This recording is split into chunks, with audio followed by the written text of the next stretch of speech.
যাই বাৰিষা সতীৰি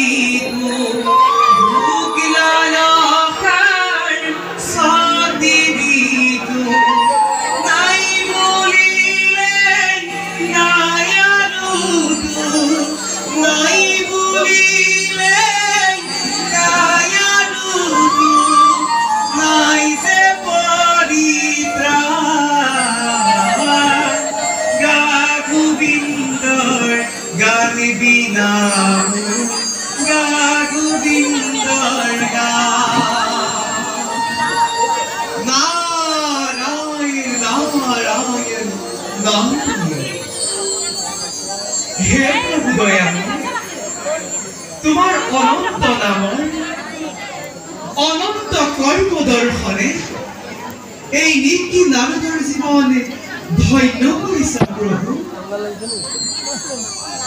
তোমাৰ আদেশতে গোকুল আৰু মথুৰাতে দেৱবিন্দুই মানৱ ৰূপে কৰিছে বৰণ, আৰু তোমাৰ আদেশতে এই নিকি নাৰদে কংসৰ ভগিনী দৈৱকে বসুদেৱৰ লগতে বিয়া দিয়ালো।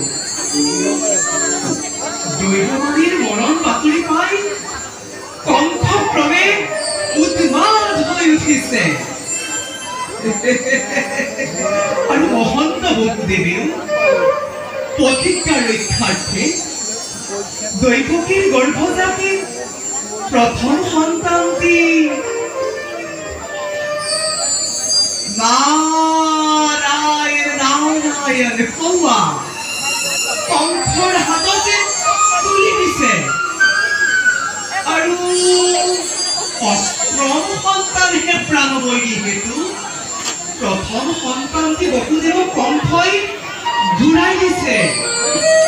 নাৰায়ণ নাৰায়ণ।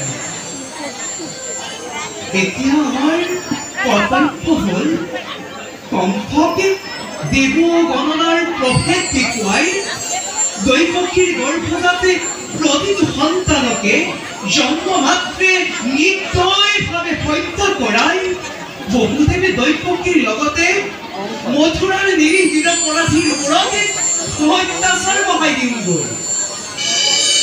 ভক্তৰ ওপৰত অত্যাচাৰ যিমানেই বৃদ্ধি হ'ব সিমানেই প্ৰভুৰ মৈত্ৰ গমন খৰতৰ হ'ব।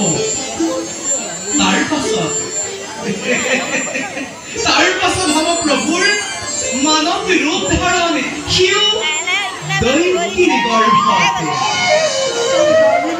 হে প্ৰভু দয়াময়, তোমাৰ এই লীলা চাবৰ বাবে এই নিকি নাৰদৰ যে কিমান হাবি আহে।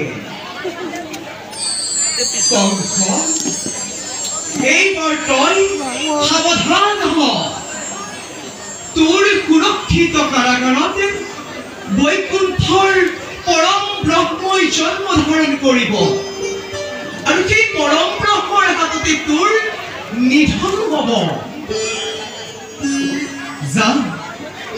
যাওঁ এবে প্ৰভুৰ মানৱ ৰূপ দৰ্শনে এই নিকি নাৰদৰ জীৱন সাৰ্থক কৰোঁগৈ। কৃষ্ণ